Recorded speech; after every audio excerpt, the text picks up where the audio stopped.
Halo, Selamat apa kabar? Semoga harimu menyenangkan. Ada yang bisa aku bantu? selamat pagi. Selamat pagi, semoga harimu menyenangkan. Ada yang bisa aku bantu hari ini? Ya, saya ingin bertanya terkait dengan kondisi terbaru Gunung Semeru kali ini. Tentu, aku siap membantu. Silahkan saja tanyakan apapun yang ingin kamu ketahui tentang kondisi terbaru Gunung Semeru, dan aku akan berusaha memberikan informasi yang akurat dan up-to-date. Oke, bagaimana kondisi aktivitas Gunung Semeru terkini menurut pemantauan resmi?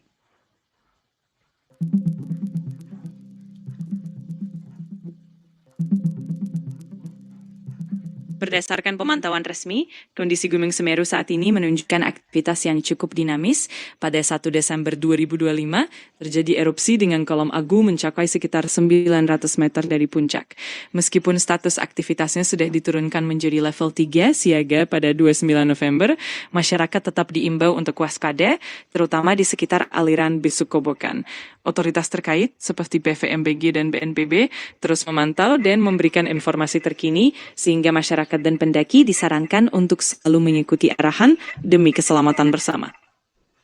Oke, kemudian status aktivitas Semeru pada saat ini berada pada level berapa dan apa maknanya bagi masyarakat? Saat ini status aktivitas Gunung Semeru berada pada level 3 atau siaga, artinya masyarakat di sekitar lereng gunung dan para pendaki disarankan untuk waspada dan mengikuti pedoman keselamatan yang berlaku. Pada level ini, potensi erupsi masih ada dan masyarakat diimbau untuk tidak melakukan aktivitas di zona-zona rawan bahaya serta selalu mengikuti informasi dari pihak berwenang. Apakah dalam beberapa hari terakhir terjadi peningkatan erupsi, guguran awan panas, atau lontaran material?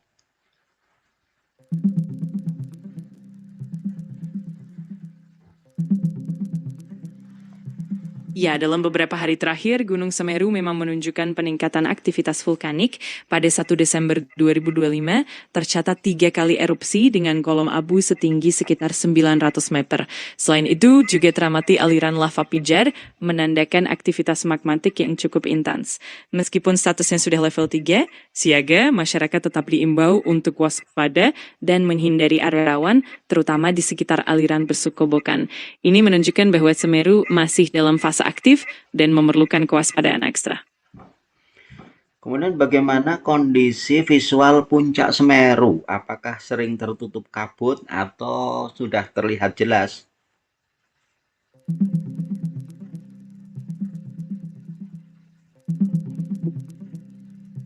Kondisi visual puncak Gunung Semeru memang bisa berfluktuasi tergantung cuaca dan aktivitas vulkanik.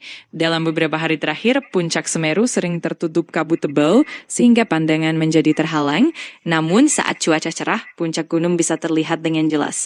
Perlu diingat juga bahwa aktivitas vulkanik dapat memengaruhi visibilitas, misalnya dengan munculnya asap atau kabut akibat erupsi. Seberapa intens aktivitas kegempaan ya, seperti tremor, hembusan, atau guguran yang diakibatkan oleh erupsi Semeru?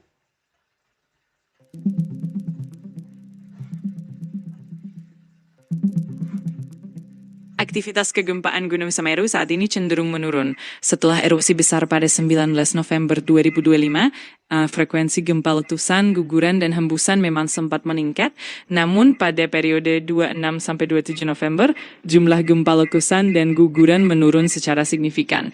Saat ini, meskipun aktivitas kegempaan masih teramati, frekuensinya lebih rendah, menunjukkan bahwa tekanan magmatik di kedalaman tidak meningkat drastis. Meski begitu, potensi bahaya seperti awan panas guguran dan lahar masih tetap ada, terutama saat hujan deras, sehingga masyarakat tetap harus waspada dan mengikuti informasi dari otoritas terkait. Apakah terdapat perubahan pada kubah lava atau aliran lava di kawah Jonggring Saloko?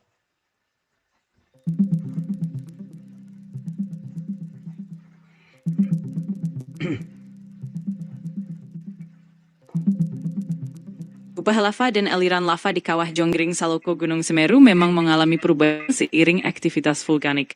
Gunung Semeru dikenal dengan letusan vulkanian dan strombolian yang dapat menghancurkan kubah lava lama dan membentuk kubah baru. Seperti yang terjadi pada erupsi 2021, penghancuran kubah lama menyebabkan aliran lava mengarah ke besuk kobokan.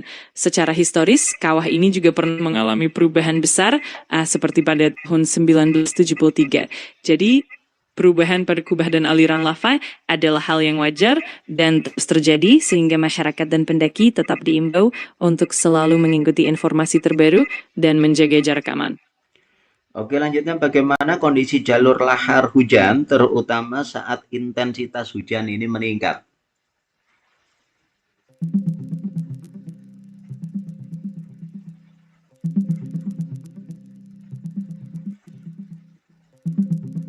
Intensitas hujan yang tinggi bisa memicu banjir lahar hujan dari Gunung Semeru.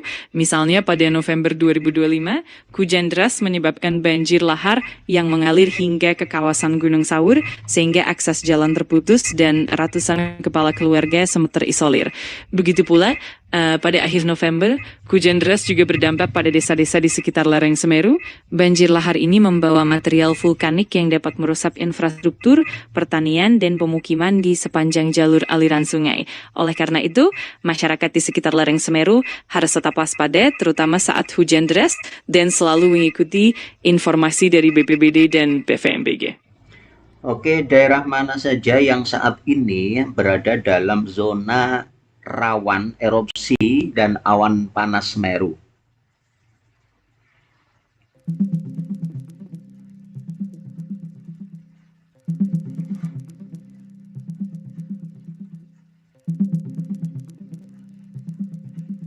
Saat ini daerah awan erupsi dan awan panas Gunung Semeru meliputi beberapa area penting.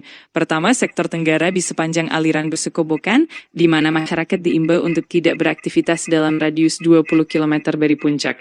Kedua, sempadan sungai besuk kobokan di luar radius 20 km juga perlu diwaspadai, terutama dalam jarak 500 meter dari tepi sungai. Ketiga, radius 8 km dari puncak gunung juga termasuk zona rawan bahaya lontaran batu. Selain itu, potensi awan panas, guguran lava, dan lahar juga perlu diwaspadai di sepanjang aliran sungai seperti Besukan, Besuk Kembar, dan Besuk Sap. Oleh karena itu, masyarakat harus selalu mengikuti informasi dari otoritas terkait. Apakah ada rekomendasi jarak aman terbaru untuk warga maupun pendaki?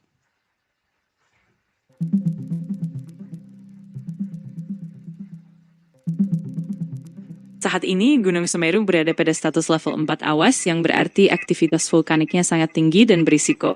Karena itu, seluruh pendakian ke puncak Semeru, termasuk jalur menuju Ranukumbolo, ditutup sampai ada pemberitahuan lebih lanjut. Rekomendasi dari Badan Geologi menyebutkan bahwa radius aman adalah 8 km dari puncak. Meski begitu, potensi lontaran batu pijar masih bisa mencapai area yang lebih dekat. Selain itu, zona sektoral ke arah selatan tenggara hingga 20 km juga perlu diwaspadai. Jadi masyarakat dan pendaki disarankan untuk tetap berada dalam zona aman dan mengikuti arahan dari otoritas terkait. Apakah ada upaya mitigasi lanjutan dari pemerintah daerah atau BPBD terkait kondisi Semeru terbaru?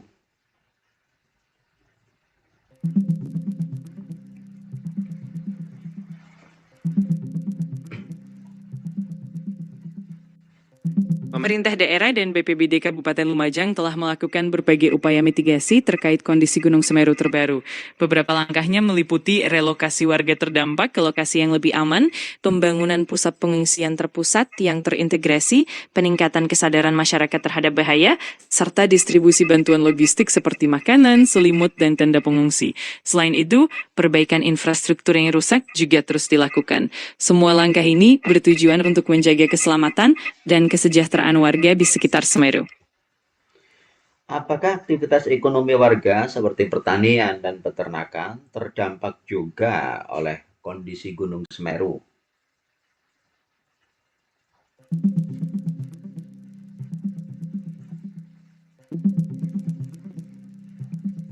Aktivitas Gunung Semeru memang berdampak cukup besar pada sektor pertanian dan peternakan di Kabupaten Lumajang.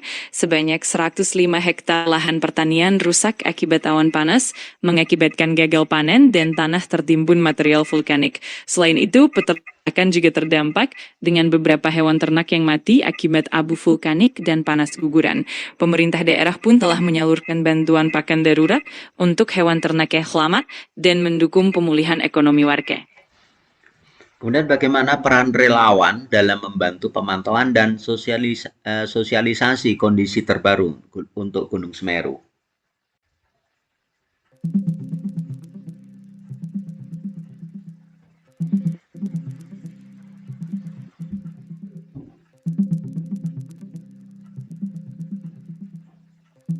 Relawan memiliki peran sangat penting dalam pemantauan dan sosialisasi kondisi terbaru Gunung Semeru.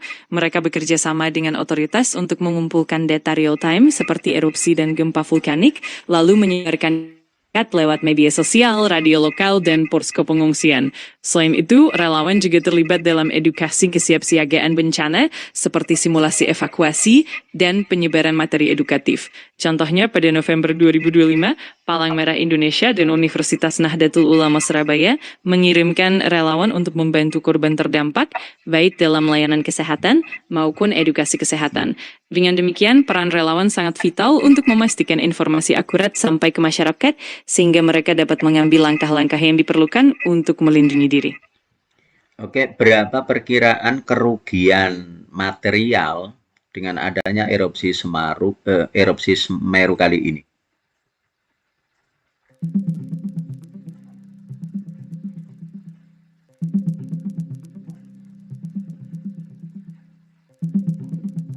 Erupsi Gunung Semeru pada November 2025 menyebabkan kerugian material yang cukup besar.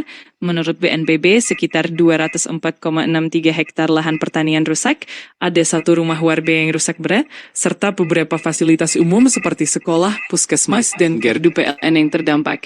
Di Kecamatan Pronojiwo, lebih dari 200 rumah rusak, beberapa musala, 1 sekolah, dan 1 taman pendidikan Al-Quran juga mengalami kerusakan. Selain itu, sektor peternakan pun terdampak dengan 124 hewan ternak mati akibat material vulkanik dan awan panas. Kerugian material ini mencerminkan dampak besar erupsi terhadap infrastruktur, pertanian, dan kehidupan masyarakat sekitar. Oke, pesan yang bisa ya untuk masyarakat kita terkait menjaga keamanan di Gunung Semeru bagi masyarakat maupun para pendaki. Silakan. Tentu, pesan utamanya adalah untuk selalu waspada dan mengikuti arahan dari otoritas terkait. Bagi masyarakat sekitar, penting untuk memantau informasi terbaru dari BPBD dan PVMBG, serta menghindari daerah-daerah rawan bahaya. Pastikan juga selalu siap dengan rencana evakuasi dan perlengkapan darurat. Bagi para pendaki, disarankan untuk menunda pendakian sampai kondisi benar-benar aman, mengingat bahwa keselamatan adalah prioritas utama. Selalu perhatikan kondisi cuaca, ikuti petunjuk dari petugas, dan jangan mengambil risiko yang tidak perlu. Dengan begitu, kita bisa menjaga keselamatan bersama. Oke, terima kasih untuk informasinya. Sama-sama, senang bisa membantu. Kalau ada pertanyaan lain atau butuh informasi tambahan, jangan ragu untuk menghubungi aku lagi ya. Semoga harimu menyenangkan.